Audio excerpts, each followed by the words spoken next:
Sejam todos bem-vindos. Hoje vamos para a segunda parte da formação, onde eu falo sobre a missa passo a passo e vou falar hoje especificamente sobre a liturgia da palavra.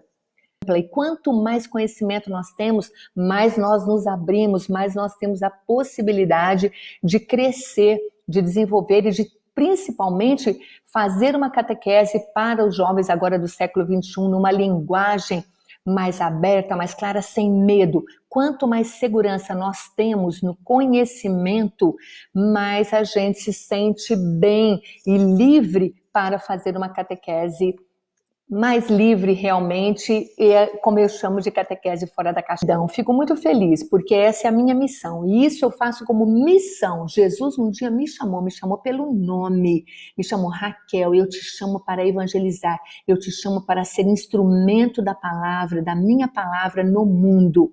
E quanto mais nós pudermos realmente ser exemplo e atuar no mundo como um verdadeiro cristão, nós estamos cumprindo a nossa missão. E todos nós somos chamados, porque nós estamos cumprindo uma ordem de Jesus, que ele diz para nós, todos, para todo mundo, e não é só para catequista, é para todo mundo, ide e evangelizai. Então, se nós estamos na missa, estamos aprendendo, trazendo para nós um conteúdo, uma informação, uma leitura, a palavra de Deus, falando para nós no nosso coração, no nosso dia a dia, nós temos que sair dali e evangelizar fora, no mundo aonde nós estivermos. Porque nós somos pessoas que vivemos no mundo e ali é que nós vamos ser testemunhas da nossa fé. Pois bem, vamos agora falar sobre a liturgia da palavra. E eu quero iniciar hoje como fonte de inspiração com essa frase: não só de pão vive o homem, mas de toda a palavra que sai da boca de Deus. Este versículo está no Evangelho de São Mateus, capítulo 4, versículo 4 também. E é baseado neste versículo que nós vamos estudar hoje um pouquinho sobre a liturgia da palavra. Vamos lá. Nós ontem falamos então sobre os ritos iniciais e a liturgia da palavra vem logo após os ritos iniciais. Então, depois da oração da coleta, nós vamos fazer a leitura, a primeira leitura, o salmo, a segunda leitura e o evangelho. Então, o que nós temos para hoje? Após os ritos iniciais, dá-se o início da liturgia da palavra. É o momento de ouvir a palavra de Deus na posição sentada. Por que sentado? Porque é uma posição confortável, é uma posição onde eu estou disposta a ouvir. No Evangelho, nós encontramos a passagem quando Jesus visita Marta e Maria. Marta fica trabalhando e Maria senta-se ao lado do Senhor para ouvi-lo. Então, esta posição sentada, ela é para ouvir o outro, ouvir principalmente a palavra de Deus. Então, é nessa posição sentada que nós vamos iniciar a liturgia da palavra. Esta posição sentada é uma norma de educação litúrgica. Então, a própria liturgia já nos orienta a ficar nessa posição sentada. A liturgia da palavra recorda e mantém a tradição da igreja de reunir a comunidade para ouvir a palavra de Deus. Isso nós encontramos no livro de Atos dos Apóstolos, na formação das primeiras comunidades, porque eles se reuniam para ouvir a palavra de Deus. Então, nós também hoje, no rito da celebração da Eucaristia, da missa, nós também nos reunimos para ouvir a palavra. E é momento de escuta amorosa, para que Deus fale ao coração, para a realidade concreta da vida, a fim de que os gestos, as atitudes e as intenções da semana frutifiquem no amor. Nós vamos para a igreja, ali a gente ouve, e eu falei agora, depois a gente sai para evangelizar também. E tudo aquilo que nós ouvimos que Deus quer nos falar, isso tudo tem que frutificar em amor, porque Deus é amor. Se nós ouvimos a sua palavra, nós ouvimos aquilo que Ele tem para nos falar, tudo que Deus tem para nos falar cai no nosso coração, cai na nossa vida, e o Padre é quem nos ajuda a trazer para o nosso dia a dia o entendimento do que a palavra de Deus quer falar para nós nos tempos de hoje, nos dias de hoje. Então, por isso que tudo aquilo que nós ouvimos é para ser frutificado em amor. Então, nós temos que viver a palavra de Deus depois que a gente sai da missa. Não é simplesmente acabou ali a missa, pronto, acabou, eu vou viver minha vida e esquece de tudo. Não, a gente tem que viver a palavra de Deus e frutificá-la em amor. Continuando. Antes do Concílio Vaticano, a liturgia da palavra não era valorizada. O que era valorizado era apenas a liturgia eucarística. Porém, o primeiro documento do Concílio Vaticano II se chama Sacrosanto Concílio. Eu não sei se você conhece ou não, mas foi o primeiro documento do Concílio Vaticano II. Foram muitos documentos, mas o primeiro chama Sacrosanto Concílio. O que significa isso? Significa que eles estudaram, os bispos estudaram durante o concílio. O objetivo era reformar e incrementar a liturgia para promover a participação e a santificação do povo de Deus presente na Assembleia. Por quê? O que acontecia? A missa era rezada em latim, o padre ficava de costas para o povo não entendia o que era celebrado, tanto é que as senhoras, homens talvez também rezassem o terço na missa. Por quê? Porque eles não compreendiam o que estava sendo falado. Então, ficava fazendo outro tipo de oração. O documento Sacrosanto Concílio estuda uma nova maneira de celebrar a missa e traz para toda a igreja uma mudança na liturgia. E essa mudança acontece quando traz introdução também da palavra de Deus. E foi aí que, inclusive, nós começamos a pegar e usar a Bíblia em casa, porque até então não se pegava a Bíblia, era somente usada dentro da igreja. E a Bíblia começou então a ser usada. Nós hoje usamos a Bíblia com muita frequência, né? Todo cristão normalmente tem uma Bíblia dentro de casa e lê, e estuda e reza em cima da palavra de Deus. Não é todo mundo, mas a gente sabe que muitos fazem isso também. E o que é mais? Vamos ver o que a gente fala aqui. Então, ele veio, o Sacrosanto Concílio, com essa participação, a gente também tem a santificação por participar da missa, da celebração eucarística. Antes, somente a liturgia eucarística era importante. Hoje, pós-concílio, a liturgia da palavra é preparação para a liturgia eucarística. Ela é tão importante quanto a liturgia eucarística, ela é tão importante quanto a liturgia da palavra, ou seja, a liturgia da palavra é tão importante quanto a liturgia eucarística, pois ambas se referem ao próprio Cristo, sua palavra e seu corpo, seu sangue. Na liturgia da palavra é o próprio Cristo, é Deus falando conosco, e Jesus é o verbo de Deus, é a palavra de Deus. Então, quando nós lemos, principalmente na missa, que nós vamos ver agora, é o próprio Cristo lendo, é o próprio Deus lendo, então, falando conosco, na verdade. Então, é super importante a liturgia da palavra e nós prestarmos atenção a ela. Na liturgia da palavra, Cristo está realmente presente e atuante e nos fala solenemente para a comunidade e individualmente. Essa frase, esse conteúdo que eu acabei de falar, Cristo está realmente presente e atuante e nos fala solenemente para a comunidade e individualmente. Isso está no documento Sacrosanto Concílio número 7. Então, lá no sétimo tópico, parágrafo, nós encontramos essa colocação, onde dá-se a importância da liturgia da palavra, das leituras durante a celebração eucarística, que antes não era. Lembremos-nos de que Jesus é a palavra de Deus, o verbo encarnado que sempre esteve com Deus desde a criação. Portanto, toda palavra proclamada nas leituras são proclamadas por ele. Isso nos remete a uma atenção especial para ouvir o que o Senhor quer nos falar. Então, gente, quando o leitor está ali falando, ele está falando como o próprio Cristo fala. E agora eu quero falar sobre o leitor. O leitor pode ser um cristão leigo, ou seja, qualquer pessoa que está na Assembleia pode ser o leitor que vai fazer a leitura. Tanto é que tem muita missa que as pessoas são escolhidas ali na porta, na entrada da igreja, ou então depois que ele está em oração, sempre chega alguém que dá coordenação litúrgica e chama essa pessoa para fazer a leitura. Então, pode ser um cristão leigo, qualquer pessoa. E este deve se preparar.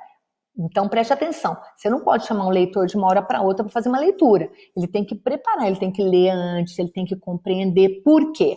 Olha só a responsabilidade do leitor quando ele vai fazer a leitura.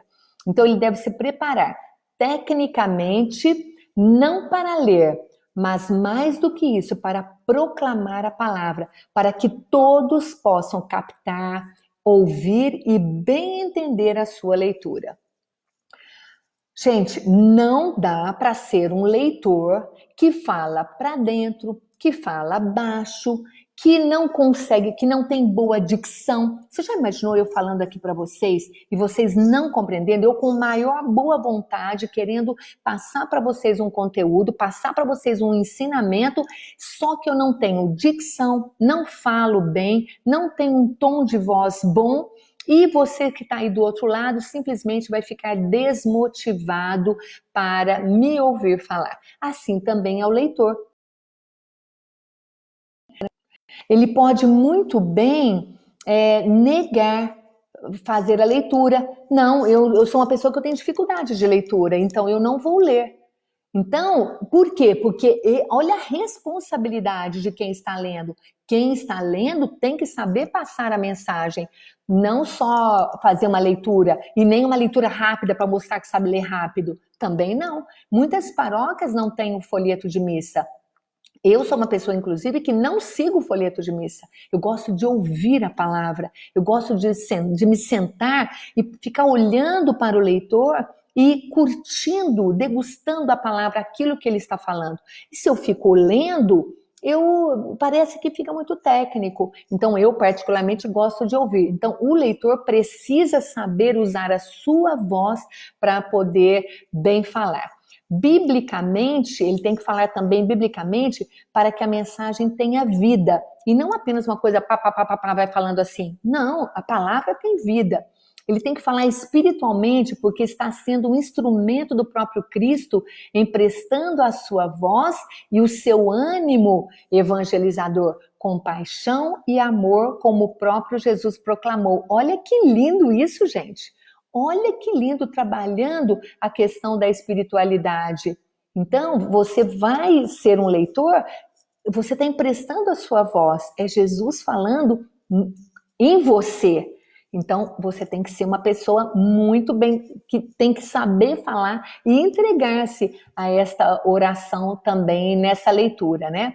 E ter uma postura corporal e um semblante, uma expressão adequada de quem quer servir com dignidade e alegria.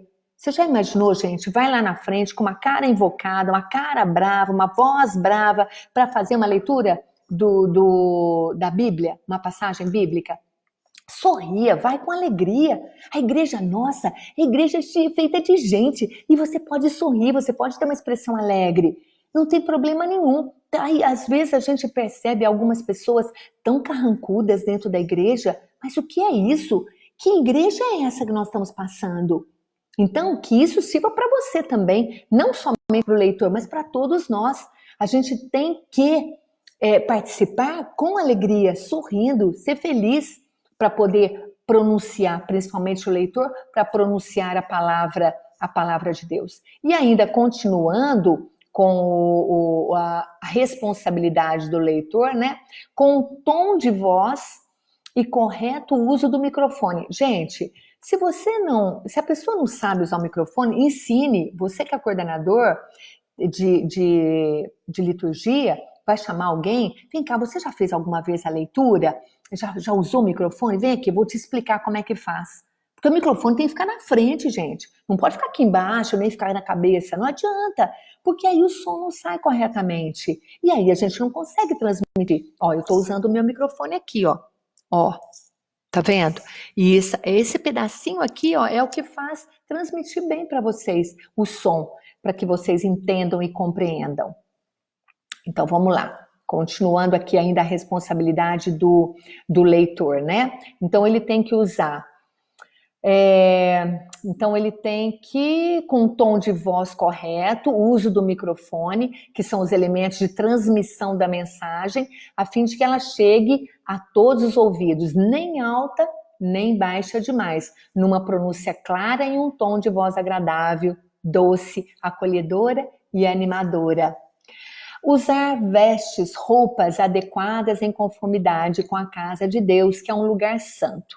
O leitor precisa se preparar, assim como também toda a comunidade, para que cada palavra passe pelo coração e seja depois anunciada, refletindo a luz do próprio Cristo em cada um. E aí, gente, vocês viram que lindo que é a responsabilidade de um leitor, aquele que vai ler a palavra de Deus, que vai ler uma leitura do Antigo Testamento, do Novo Testamento? Como é importante o papel que nós todos exercemos dentro, simplesmente parece tão simples somente fazer uma leitura. Olha o valor que tem isso. Gente, eu digo assim, olha, as crianças são o futuro da igreja. As crianças, vou repetir, as crianças são o futuro da igreja, o futuro da humanidade. Se você não deixar as crianças participarem desde pequenas, elas amanhã, como é que elas vão se sentir dentro da casa do pai? Elas vão se sentir bem? Elas têm que ser acolhidas desde o começo, desde pequenas, desde lá da época de catequese. Graças a Deus que você tem aí essa missa para as crianças, que o padre gosta de fazer, se não é o padre, é o ministro da palavra, que tem dom para acolher as crianças. E glória a Deus que essas crianças fazem a leitura sem problema nenhum, porque nós não vamos cobrar da criança o que nós estamos cobrando de um leitor adulto, tá bom? A criança, se ela se dispõe a ler, com certeza ela tem uma leitura boa, ela vai ler mais devagar, ela tem o jeito especial dela de ler. Parabéns, com certeza, não tem problema nenhum, pelo amor de Deus. É maravilhoso que tenha a criança lendo. Na nossa paróquia, teve uma época que a missa, eu acho que até hoje eu não me lembro, tem missa do sábado à tarde, onde as crianças da catequese é que fazem as leituras. Por quê? Porque você está introduzindo a criança na catequese, na missa, na liturgia. Deixa a criança participar, fazer a coleta, colher nas oferendas, fazer a leitura, deixa a criança participar, porque ela cresce dentro da igreja, a igreja é a casa dela, ela tem que se sentir bem ali. Parabéns, é isso mesmo, tragam cada vez mais as crianças para dentro da celebração eucarística, tá bom? Tem problema nenhum. A palavra gera vida, então todas as vezes que nós estamos conectados com a palavra de Deus, preste atenção, tudo que está ali gera vida, tudo que vem de Deus gera vida. Então todas as vezes que acontecer alguma coisa na sua vida que não gera vida, no mundo, na sociedade, na comunidade, não é da vontade de Deus. Não é da vontade de Deus. Então, a palavra de Deus gera vida. Vejamos o exemplo de Maria. Ela ouviu a palavra e acatou. E a partir desta escuta e do seu sim ao que Deus lhe falou ao coração, Maria gerou vida no seu ventre, que é o próprio Jesus. Isso está em Lucas 1, capítulo 1. Assim é a palavra de Deus que vem para fazer de nós criaturas novas, renovadas pelo seu amor. Gente, isso aqui foi a introdução da liturgia da palavra. Agora eu quero falar para vocês sobre a primeira leitura. Vamos entender a primeira leitura. A primeira leitura faz referência ao tema da missa e está associada ao Evangelho. Geralmente, a primeira leitura é tirada do Antigo Testamento, geralmente, exceto no tempo pascal, tempo da Páscoa, quando são selecionadas as passagens, sobretudo do livro do Atos dos Apóstolos. Então, normalmente, nós temos a primeira leitura como a leitura do Antigo Testamento. Se vocês participam da missa diária, nós temos assim, ó, a missa diária, só tem a primeira leitura, só tem uma leitura e um salmo e o evangelho, não são duas leituras, é uma leitura só. No ano par, são os evangelhos, desculpa, são as leituras do Novo Testamento. E no ano ímpar são as leituras do Antigo Testamento. Então, durante um ano inteirinho, só se ouve a leitura do Antigo Testamento. E no ano seguinte, só se ouve do Novo Testamento. Isso na liturgia diária. Agora, na missa de domingo, nós temos as duas leituras. A do Antigo Testamento e a do Novo Testamento, com exceção do tempo pascal, como eu acabei de falar. Embora os textos sejam do Antigo Testamento, eles devem ser lidos à luz de Cristo, Mestre e Senhor de todos os tempos, ou seja, perceber a ação de Deus no mundo e em meio à humanidade desde sempre e para sempre. Jesus mesmo disse: eu não vim para abolir as Escrituras, mas para cumpri-las. Apesar do Antigo Testamento não ser tão atraente como o Novo, precisamos conhecê-lo para entender a história da salvação, que inicia-se em Adão e Eva, passa por Abraão, por Moisés, pelos profetas e reis de Israel, até Jesus e os apóstolos, e está passando por nós e irá até o fim do mundo. O que parece tão distante no passado faz parte do processo amoroso de Deus, que quis caminhar entre homens e falar a linguagem dos homens. Ao final da proclamação da palavra, da leitura, o leitor diz: palavra do Senhor, e a assembleia responde: graças a Deus. Vocês se lembram que ontem eu falei, todas as vezes que nós formos dar uma resposta a uma oração, que é para a gente falar, não gritando, pelo amor de Deus, ninguém está falando para gritar, mas é para falar em alto, falar alto. Então, graças a Deus, e não falar graças a Deus, fica baixinho. Não, pode falar alto, porque é a comunidade toda falando, respondendo numa unidade. Por isso a importância de responder. Quando você responde, toda a comunidade responde, é sinal de que vocês ouviram a palavra. Então, vocês fazem a resposta em tom de voz que audível, onde todo mundo ouça. E fica muito bonito toda a comunidade respondendo numa só voz, tá bom? Então, sabendo, aprendemos agora e entendemos, se você não sabia, que a primeira leitura geralmente é do Antigo Testamento. E para que nós respondamos sempre numa voz alta, graças a Deus, tá bom? Com relação ao Salmo, vamos agora para o Salmo. O Salmo pode ser proclamado, falado ou cantado. É como um eco ou resposta à mensagem da primeira leitura. Então, o Salmo, ele geralmente vai responder aquilo que a primeira leitura nos disse. Normalmente o Salmo é cantado. Pede-se, é importante cantar o Salmo, mas não é obrigatório. Por isso que ele pode ser proclamado ou pode ser cantado. Não é um canto qualquer, mas um canto de meditação, desde que a sua mensagem esteja dentro do tema da leitura e ajude a assembleia a rezar e a meditar a palavra de Deus que acabou de ser proclamada. Como o próprio nome diz, o Salmo é uma oração de respostas a Deus. Então, Salmo é uma oração de respostas a Deus, como um diálogo entre a assembleia e o salmista. Aquele que está cantando ou proclamando é chamado de salmista. Ele canta o salmo e a assembleia toda responde em uníssono. O que é uníssono? É uma única voz expressando o diálogo entre Deus e o seu povo. Então você imagina Deus falando e nós estamos respondendo. Deus falando e nós respondendo. Os salmos são orações escritas ao longo da história do povo de Deus. E em cada um deles está expresso o sentido mais profundo da relação do homem com Deus.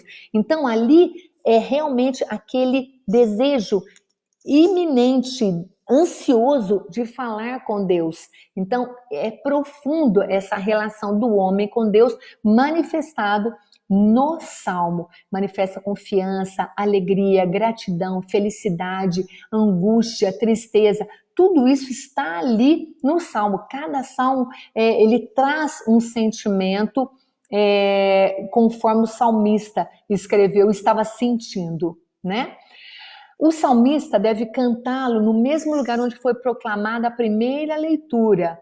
Pelo menos um refrão deve ser cantado pela assembleia, no caso de não haver alguém que cante suas estrofes. Então vamos imaginar, e vocês já devem ter presenciado isso. Às vezes o salmista vai lá, faz a reza, proclama o salmo falando, não é cantado, mas nós respondemos cantando. Então a assembleia responde ao salmo cantando. Isso também é possível, é correto. Por isso que os salmos geralmente são cantados, mas também pode ser apenas falado. O salmista fala e o povo responde. Vamos lá, continuando. A assembleia permanece sentada. Então está escrito assim, ó, pelo menos o refrão deve ser cantado pela assembleia, no caso de não haver alguém que cante as estrofes. Sim, já falei. A assembleia permanece sentada e participa respondendo com o refrão do salmo. Deve-se evitar substituir o salmo por um canto comum. Então, evita-se substituir o salmo por um canto comum. E uma coisa, gente, preste atenção. Quando existe um canto, e geralmente é muito comum nós ouvirmos a assembleia, uma ou outra pessoa cantar junto com o salmista. Na verdade, o correto, apenas o salmista canta a estrofe e toda a assembleia responde cantando a resposta do salmo, mas quem reza o salmo é o salmista. Então, às vezes é uma música bonita que a gente gosta de cantar e a gente sabe cantar, então a gente acaba cantando também com o salmista, mas isso não é correto. O correto é que apenas, repetindo, apenas o salmista, aquele que está ali na frente proclamando o salmo, é que deve rezar a estrofe e nós respondemos cantando apenas a resposta, ok? Então fica isso de ensinamento aqui para vocês também. Ok, então já falamos também da primeira leitura e agora falamos do salmo. Aqui agora vamos para a segunda leitura. Então a liturgia da palavra, ela é composta da primeira leitura, do salmo, da segunda leitura, da aclamação ao evangelho, da proclamação do evangelho e da homilia. Ok? Tudo isso faz parte da liturgia da palavra. Então, agora nós vamos para a segunda leitura. Ainda Cristo ressuscitou entre os mortos. Então, é o versículo de inspiração. Ainda sentada, a comunidade ouve atenta a segunda leitura da liturgia da palavra, que é tirada do Novo Testamento. Nós vimos que a primeira leitura do Antigo, a segunda leitura do Novo Testamento. E confirma o conteúdo da primeira leitura. Então, geralmente, a gente vai encontrar sempre, não é geralmente, é sempre, a relação entre o Antigo Testamento e o Novo Testamento, com o Salmo no meio. Todos eles confirmando a primeira leitura, tá? Então, a segunda leitura vem confirmar também a primeira. É como se falasse para nós, Cristo já veio e realiza tudo o que está no Antigo Testamento. Então, o que está escrito lá, o que foi falado lá, Jesus veio e viveu e confirmou para nós isso. Os textos fazem referência à pessoa e à obra de Jesus Cristo, morto e ressuscitado. Essa segunda leitura da Bíblia, geralmente é uma carta que foi escrita endereçada para alguma comunidade ou igreja. As cartas foram escritas pelos discípulos de Jesus para nós, para toda a humanidade, com a intenção de passar um conteúdo precioso. Aquilo que eles viveram com Jesus, eles ensinam para as comunidades e estão ensinando para nós todos os dias nas missas, também como também na leitura da Bíblia, né? Para toda a humanidade, com a intenção de passar um conteúdo precioso, uma orientação para vivermos na fé. Então, essas cartas são orientações para vivermos na fé. Uma preparação para o regresso de Jesus, a volta de Jesus. Um encorajamento para permanecermos fiéis a Jesus, a sua igreja, em meio às provações do nosso dia a dia. Nessas cartas encontramos uma experiência viva e real da vida cristã. Essas cartas, elas destacam a fé que fundamentou as primeiras comunidades e a igreja de hoje, e mostra que toda a comunidade tem o compromisso de colocar a palavra de Deus em prática.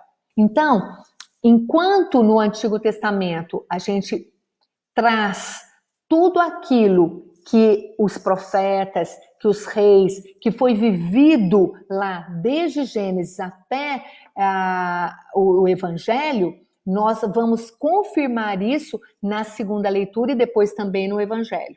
Então, as leituras são a partir de Atos dos Apóstolos até Apocalipse. O que fica no meio entre o Antigo Testamento e o Novo Testamento, mas nas leituras a partir de Atos dos Apóstolos, são os Evangelhos, vem a leitura depois. Os Evangelhos estão no começo do Novo Testamento, os 4 evangelistas, os 4 Evangelhos. Então, a segunda leitura vem confirmar a primeira, mostrando que Cristo veio para fazer cumprir aquilo que já tinha sido prometido no Antigo Testamento, ok? Uma observação que eu quero falar para vocês agora. Não se deve falar o nome do leitor que vai fazer as leituras, porque são palavras do próprio Deus. Portanto, é Ele mesmo que nos fala na voz do leitor que proclama a palavra. Esta orientação serve para as leituras, salmos e evangelho. Então, a gente encontra isso em algumas igrejas, sim. Agora, quem vai proclamar a palavra, a primeira leitura é o senhor José Antônio Teixeira, e não precisa, gente, não precisa, não deve, não é correto liturgicamente falar o nome da pessoa que vai fazer a leitura, até porque não se fala o nome do leitor, porque são palavras do próprio Deus. Portanto, é o próprio Deus que nos fala na voz do leitor, que proclama a palavra. Então, essa orientação é para leitura, salmos e evangelho. Agora que vocês sabem, vocês não vão falar mais, caso vocês antes, se eram comentaristas e falavam, agora não vão falar mais, tá bom? Vamos agora para a aclamação ao evangelho. Então, aclamação ao evangelho. E toda aquela multidão que o precedia e que o seguia clamava: Hosana ao filho de Davi. Bendito seja aquele que vem em nome do Senhor, Hosana no mais alto dos céus. Esse é um versículo que está no Evangelho de Mateus, capítulo 21, versículo 9. A aclamação é uma aclamação. A aclamação ao Evangelho é um momento de preparação para ouvir o Senhor que quer nos falar. Agora é o próprio Cristo ali novamente, só que agora ele falando o que ele nos falou enquanto ele esteve aqui conosco na terra. Então, continuando, nós estamos falando da aclamação do Evangelho. Nós vamos aclamar o Evangelho. É o momento de preparação para ouvir o que o Senhor quer nos falar. Aclamar quer dizer aplaudir ou aprovar com brados, saudar. Por isso, geralmente, a aclamação é cantada com alegria, como um louvor a Jesus ressuscitado. Neste momento da aclamação ao Evangelho, nós estamos de pé. Então, já deixamos de ficar sentados, já estamos toda a comunidade de pé, numa atitude de expectativa.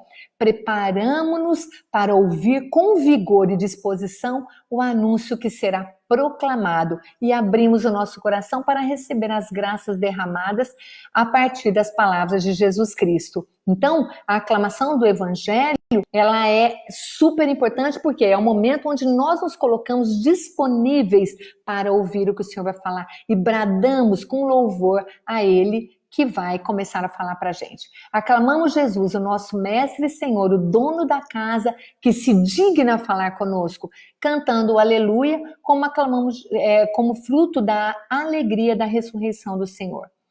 Preste atenção, durante o tempo da quaresma, o aleluia não é cantado, porque é o tempo da paixão de Cristo, o tempo de espera da sua ressurreição, da vida nova que será planificada na Páscoa, com um grande aleluia para todos sempre. Por isso que na Páscoa, na celebração eucarística, é a missa mais importante, o aleluia é cantado com brados, com muita alegria, com muito vigor. Então a gente canta o aleluia, Jesus ressuscitou, o aleluia. Então, a aclamação do Evangelho é, sim, um momento de nós cantarmos com muita alegria para podermos estar dispostos, de pé, com alegria, para ouvir o que o Senhor tem para nos dizer. Legal, então, aclamação ao Evangelho. Agora vamos para o Evangelho. Isso tudo a gente está entendendo, o passo a passo. Foi essa a minha proposta aqui com vocês. Agora, a proclamação do Evangelho. Jesus voltou, então, olha essa passagem bíblica. Jesus voltou então para a Galiléia com a força do Espírito, e a sua fama espalhou-se por toda a região circunvizinha. Ensinava em suas sinagogas e era glorificado por todos. Ele foi a Nazaré, onde fora criado, e segundo o seu costume, entrou em dia de sábado na sinagoga e levantou-se para fazer a leitura. Foi-lhe entregue o livro do profeta Isaías. Abrindo-o, encontrou o lugar onde está escrito: O Espírito do Senhor está sobre mim, porque ele me ungiu para evangelizar os pobres. Enviou-me para proclamar a remissão aos presos e aos cegos, a recuperação da vista, para restituir a liberdade aos oprimidos e para proclamar um ano de graça do Senhor. Enrolou o livro, entregou-o ao servente e sentou-se. Todos na sinagoga olhavam-no atentos. Então começou a dizer-lhes: Hoje se cumpriu aos vossos ouvidos essa passagem da Escritura. Essa passagem está no Evangelho de Lucas, capítulo 4, versículos de 14 a 21. E ela é a inspiração nossa para eu poder falar para vocês sobre a proclamação do Evangelho. Ainda de pé, toda a comunidade permanece para ouvir o Evangelho que será proclamado. Jesus está presente no nosso meio, Ele mesmo que nos fala, e para isso nós vamos primeiramente persignar-nos. O que é persignar-nos? Nós vamos fazer aquele gesto pelo sinal da Santa Cruz, uma cruz na testa, uma cruz na boca, uma cruz no peito, pelo sinal da Santa Cruz, livrai-nos Deus nosso Senhor dos nossos inimigos. Isso é a persignação, chamado de persignar-se, tá bom? Se você não sabia o nome é persignar-se. Então, ainda de pé, toda a comunidade permanece e nós vamos primeiramente persignar-nos. O sacerdote ou ministro da palavra diz: O Senhor esteja convosco. E a comunidade responde. Eu quero que você responda aí agora. Ele está no meio de nós. E nós vamos falar isso baixinho ou alto? Nós vamos falar isso alto.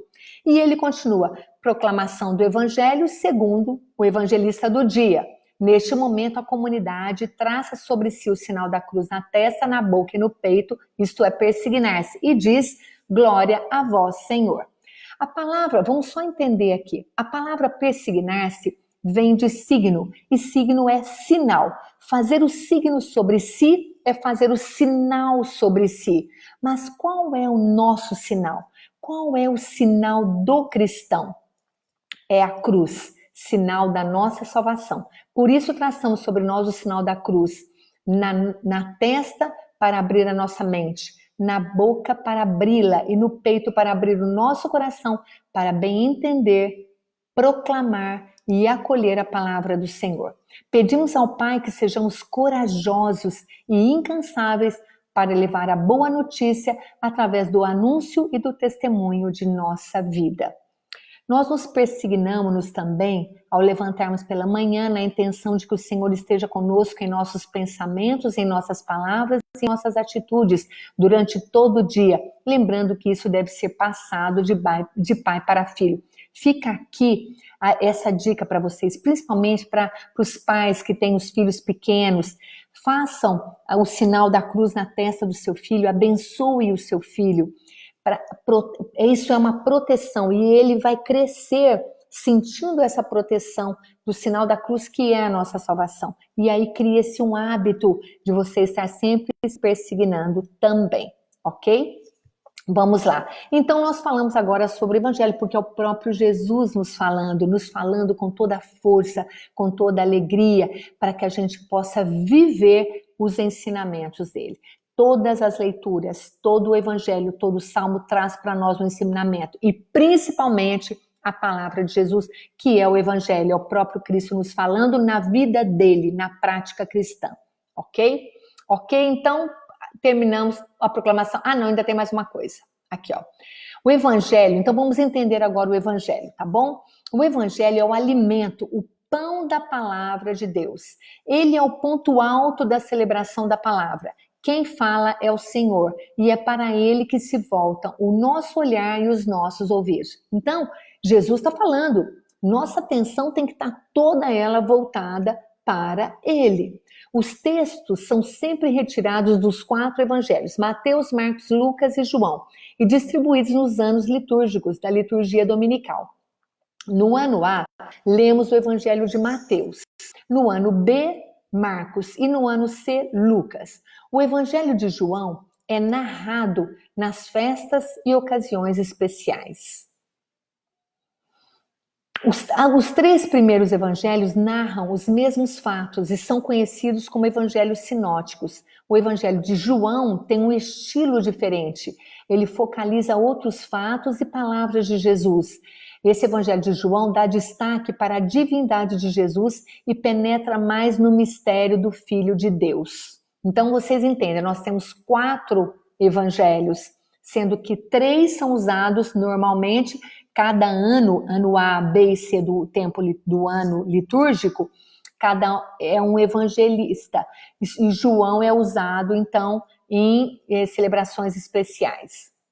Os evangelhos das missas diárias se repetem todos os anos e estão relacionados no missal cotidiano na semana do tempo litúrgico. Ou seja, quando estamos no tempo do advento, este tempo contém 4 semanas, assim nomeadas, 1ª, 2ª, 3ª e 4ª semana do advento.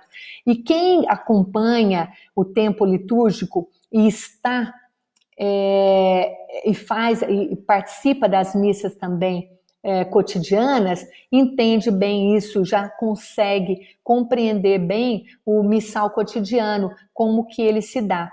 Então você acompanha o tempo litúrgico. Os evangelhos são os mesmos todos os anos. Eu disse que nos anos pares são os evangelhos, são as leituras do Novo Testamento e ano ímpar do Antigo Testamento. Mas o evangelho é sempre o mesmo, repete ano após ano, de segunda a sábado.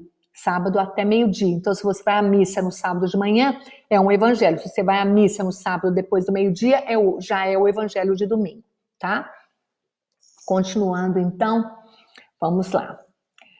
Continuando, depois eu vejo os comentários. O sacerdote deve sempre ler o evangelho a partir do evangeliário, que é o livro onde estão os evangelhos. Livro que contém somente os evangelhos que são lidos nas missas e não no folheto da missa. Se a paróquia tem o evangeliário, o padre deve ler no evangeliário. O evangeliário é um livro com uma encadernação especial que geralmente contém na capa o ícone de Cristo. Esse cuidado com a apresentação do livro que contém a palavra de Deus tem um valor simbólico, como todo o ritual litúrgico. Por isso a importância. Os livros comunicam a ideia de perenidade, de eternidade, algo que não se perde, que é vivo e eterno. Um folheto, que você está lendo ali, o folheto rasga, molha, estraga. O livro, ele dura muito mais. Por isso ele tem essa intenção. E ele é pesado, ele é grande, ele tem as letras grandes, facilita a leitura. E ele tem um valor muito grande, assim como é o valor da palavra de Deus. Os folhetos, ao contrário, remetem à ideia do efêmero, do passageiro, do descartável. Eu acabei de falar isso agora. Ao final da leitura do evangelho, o sacerdote ou o ministro da palavra, na verdade, o ministro da palavra não, é o sacerdote, beija o evangeliário. Esta é uma atitude de amor para com o próprio Cristo, que é a palavra de Deus proclamada. Então nós vimos ontem que é o sacerdote que beija o evangeliário, a palavra, e ele, assim como ele beija também o altar, como um sinal de amor para com Cristo. Jesus está vivo e presente ali na palavra. Essa atitude nos convoca também a demonstrarmos o nosso amor por Jesus e seus ensinamentos. Então nós podemos ter uma intenção de amor, de acolher, assim como o sacerdote, no nosso coração, desde que estejamos de pé, preparados para ouvir com muito amor a palavra, que é o próprio Cristo falando conosco, ok? Vamos lá.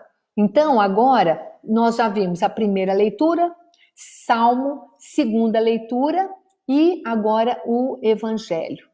E a aclamação do Evangelho e o Evangelho. Agora eu vou falar sobre a homilia. Gente, o que é a homilia? Bem-aventurados os que ouvem a palavra de Deus e a põem em prática. A homilia é a explicação, é aquilo que o padre vai nos ajudar condensadamente, juntar a primeira leitura, o salmo, a segunda leitura e o evangelho, e trazer todo este conhecimento, essa proclamação da palavra, todo esse ensinamento para a nossa vida, para o nosso dia a dia. Ele vai explicar melhor essa palavra de Deus e como que isso vai cair no nosso coração. Então, os padres precisam estudar. Eles estudam já muito filosofia, teologia, durante toda a formação deles. Mas isso não significa que eles, por isso só, já são capazes e podem, todos eles, já fazer uma homilia sem preparação. Geralmente o sacerdote se prepara e prepara muito bem a homilia, que é a mensagem que ele vai deixar para a assembleia, para toda a comunidade vivenciar durante a semana. Então ali vai condensar, onde nós vamos compreender melhor cada uma das leituras e o evangelho também, para podermos sair dali e evangelizarmos a partir do momento que nós saímos da missa, como foi falado ontem, e evangelizar, porque é uma ordem de Jesus para nós, tá? Então, vamos entender a homilia. Após a proclamação do evangelho, toda a assembleia fica sentada, aí nós voltamos a nos sentar novamente. Uma coisa que eu queria falar para vocês, que eu não sei se eu falei, é o seguinte, eu vou aproveitar para falar aqui agora, antes de falar da homilia. Você sabia que você deve sentar-se somente depois que o padre senta-se? Enquanto o padre estiver de pé, nós nos mantemos de pé. O padre sentou, nós sentamos. O padre levantou, nós também levantamos. Esta é a orientação que é dada. Então, o padre está de pé, nós estamos também de pé. O padre sentou, nós também sentamos. E então, se você vai se sentar, espere o padre sentar. O padre sentou, toda a assembleia senta, tá bom? É um respeito litúrgico também. Então, vamos falar agora sobre a homilia.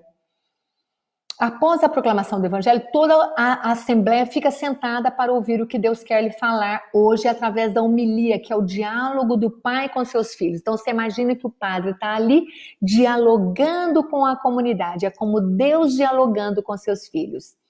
A homilia deve ser como uma passagem bíblica que conta a história de um homem que não entendia as escrituras e que depois de uma conversa com Filipe, converteu-se. Olha a importância da homilia, da explicação que o padre vai nos dar para que a gente realmente saia dali com um entendimento da palavra de Deus. Porque de que adianta nós lermos a palavra e não a compreendermos? Se não cai no nosso coração, se nós não conseguimos colocá-la no nosso dia a dia, ela não passa de uma história, ela não passa de uma passagem, algo que você lê e vai embora. Apenas você tem como conhecimento. E o que você faz com o seu conhecimento? Se você não põe em prática, ele de nada vai valer, fica apenas como conhecimento. E conhecimento é algo que é importantíssimo para nós ensinarmos outras pessoas. Por isso, Jesus nos dá a ordem, ide e evangelizar. Então nós temos que compreender a palavra,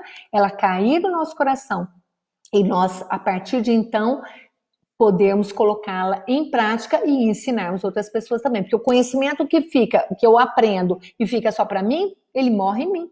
Eu não tenho conhecimento, eu não estou aqui ensinando vocês, vocês têm conhecimento, vocês também vão ensinar outras pessoas, certo? Então, vamos lá.